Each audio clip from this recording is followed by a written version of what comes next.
আসসালামু আলাইকুম। আশা করি সবাই ভালো আছো। আলহামদুলিল্লাহ আমিও তোমাদের দয়ায় অনেক ভালো আছি। আজকে চলে আসলাম তোমাদের মাঝে নতুন একটা ভিডিও নিয়ে। আমার তো অলরেডি সৌদি আরব থেকে যাওয়ার সময় চলে আসছে। এই মাসে অলরেডি আমাদের টিকিট কাটাও হয়ে গেছে। তো বাকি যে কয়দিন হাতে আছে তোমাদের ভাইয়া চেষ্টা করতেছে আমাদেরকে ঘুরানোর জন্য। অলরেডি চলে আসলাম আজকে সেই বিখ্যাত জায়গা সৌদি আরব জিদ্দা সাগর পার। আলহামদুলিল্লাহ সাগর পাড়ে এসে তো সাগরের দৃশ্য দেখে আমি মুগ্ধ। আসলে কি বলবো, তোমরাই দেখো, অনেকটাই এনজয় করবা। তোমাদের সাথে শেয়ার করলাম ভালো লাগার মুহূর্তগুলা। ভিডিও ভালো লাগলে লাইক কমেন্ট করে দিও। বাস অতটুকুই, তোমাদেরকে আনন্দ দেওয়ার জন্য আমি ভিডিওটা তৈরি করি। দেখো না, সাগরের আসার সাথে সাথে স্পিড বোটগুলা থেকে কিভাবে তারা তিনজনে মিলে প্রতিযোগিতা করতেছে, একে অপরকে পানি মারতেছে। বিষয়গুলো কিন্তু দর্শকদেরকে আকর্ষণ করার জন্য, তাদেরকে আনন্দ দেওয়ার জন্য। আলহামদুলিল্লাহ আমি তো এখানে এসে তোমাদের ভাইয়াকে অলরেডি বলতেছি যে এত সুন্দর জায়গা থাকতে আজকে 8 মাসের মতো সৌদি আরবে তুমি আমাদেরকে কেন এখানে একবারও আনলা না। যাই হোক, মিস করি নাই, অলরেডি যাওয়ার আগে হলো তো একবার দেখার সুযোগ হয়েছে। মাশাল্লাহ মাশাল্লাহ, ভুলার মতো না। আলহামদুলিল্লাহ অনেক সুন্দর। আমি তো দাঁড়িয়ে দাঁড়িয়ে এগুলো উপভোগ করতেছি, মুনতাহা আমার সাথে সবাই। দেখো, ইচ্ছে করতেছে সাগরে নেমে যাই, কিন্তু স্রোত এবং পানির ঢেউ দেখছো, মাশাআল্লাহ। এই যে আমরা আস্তে আস্তে হাঁটা শুরু করলাম, দেখি কতটুকু যাওয়া যায়, কতটুকু শেষ করতে পারি। অনেক বিশাল, অনেক বড়, এগুলা শেষ করার মতো না।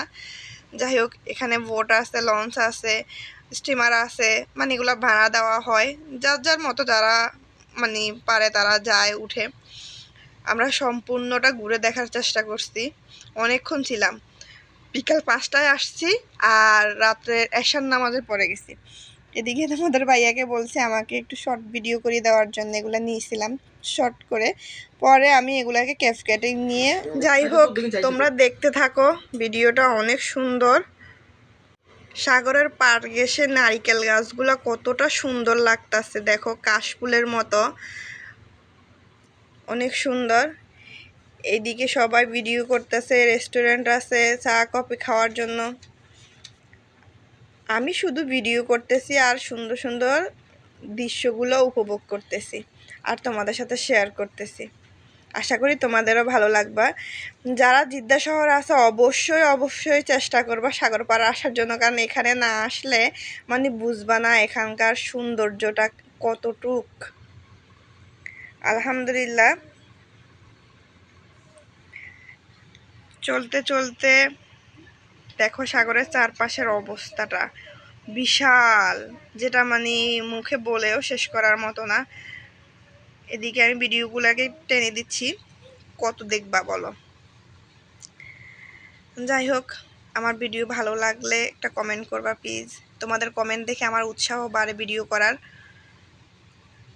দেখো বড় বড় পাথরগুলোর মধ্যে যখন ঢেউগুলো এসে বাড়ি খায় না, কি বলবো, কি মুগ্ধ।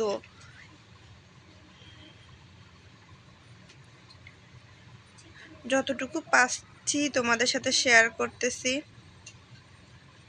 দেখো হাজার হাজার মানুষ এখানে চলে আসছে দেখার জন্য, দেশ বিদেশ থেকে। সবাই তো আর সৌদি না। পানিগুলার কালার একদম নীলবর্ণ, নিচের বালুচর পাথর সব দেখা যায়, এতটা সচ্ছল পানিগুলা। সাগরের পাড়ে আসলে মনে সব ক্লান্তি দূর হয়ে যায়। সাগর পাড়ে এসে যদি বালু না ধরো তাহলে কি হয় বলো। ছোট ছোট বাচ্চারা দেখছো বালুর উপরে কত সুন্দর করে হামাগুমি দিচ্ছে, খেলতেছে। আমার তো ইচ্ছে করতেছে ওদের মতো ছোট বাবু হয়ে যাই।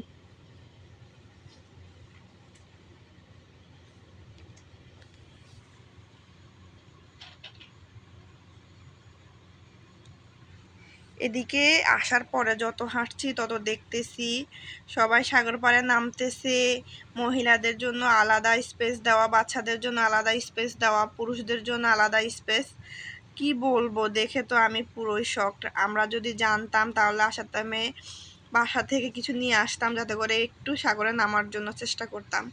যাই হোক, তারপরও নামছি। দেখতে থাকো ভিডিওটা, দেখলে তোমরা পুরো ভিডিওটা লং দেখলে দেখবা। এদিকে তোমাদের ভাই আমাদেরকে আইসক্রিম নিয়ে দিছে, খেতেছি আর দেখতেছি আর ভিডিও করতেছি। ছোট ছোট বাচ্চারা দেখছো সাগরের মধ্যে নামি কি আনন্দটা করতেছে। আর আমাদের বাংলাদেশে যদি হইতো, তাদের মা বাবা তাদেরকে দৌড়ে দৌড়ে মারতো। যাই হোক, দেখো আমার ইচ্ছে করতেছে ওদের মতো আমিও ছোট হয়ে যাই, আজকে কেউ যেন আমাকে বাধা না দেয়। ছোট বাচ্চাটা এমন মিলে ডুব দিতে আছে, মনে হয় যে ও ডুবে যাইতে আছে, কিন্তু ও ইচ্ছেকৃতভাবে দড়িটা ধরে রাখছে, যেটা আমরা এখান থেকে বুঝতেছি না।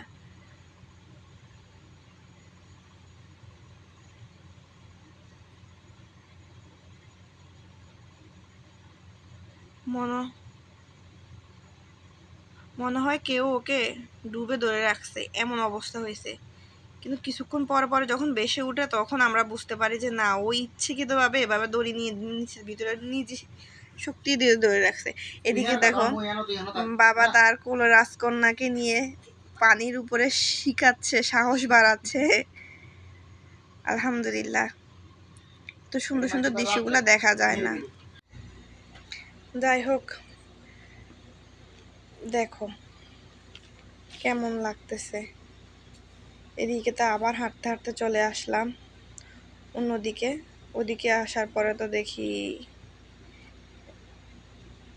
যত দেখি ততই ভালো লাগে, কি বলবো বলো।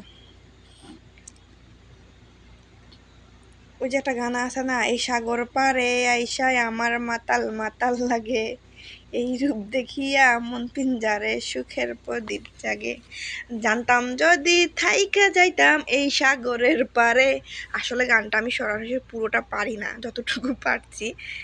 যাই হোক, আমার কাছে অনেক ভালো লাগতেছে।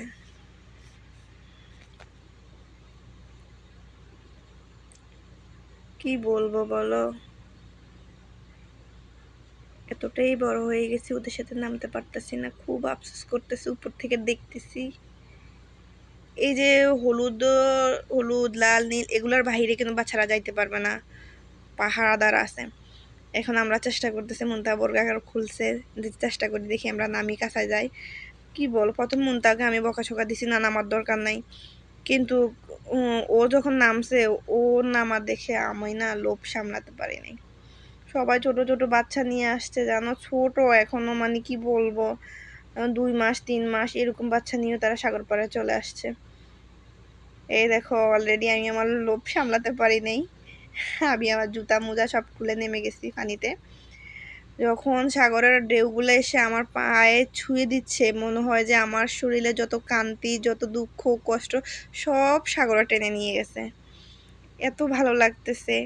এদিকে দেখো ছোট ছোট বাচ্চারা, তারা তো কত আনন্দ করতেছে। আমি যদি পারতাম ওদের মতো ছোট হয়ে একটু হামাগুমি দিতাম, বসতাম। এদিকে দেখো মনটা কিন্তু অলরেডি ভিজে গেছে। আমি কিন্তু ওর কোনো বাসা থেকে কোনো জামা মানে বাড়তি আনি নাই, কারণ বুঝি নাই যে এখানে আসার পরে এমনটাই হবে। যাই হোক, কি বলবো আর।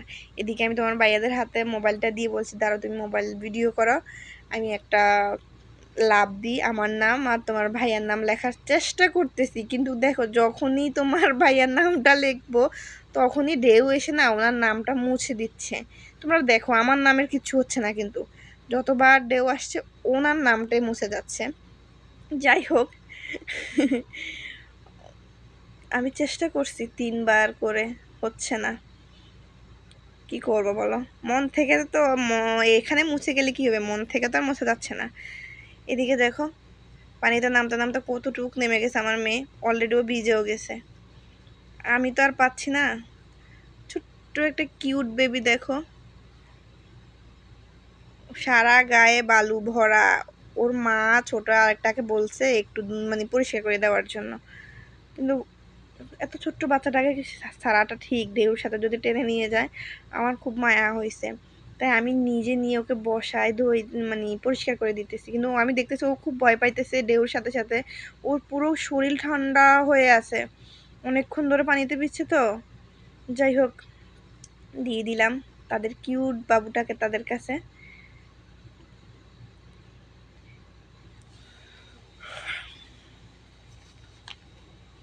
দেখো, আমি আর কি বলবো, তোমরাই দেখো। তোমার ভাইয়া তো মোবাইল নিয়ে হাঁটতেছে আর ভিডিও করতেছে, আমার ক্যামেরাম্যান। এই হচ্ছে আমার আর মুনতাহার অবস্থা। ওর বাবা কিন্তু বুলো পানিতে নামে নাই, আমি আর মুনতাহে নামছিলাম। দেখো মারাও তাদের বাচ্চাদেরকে নিয়ে নেমে যাচ্ছে।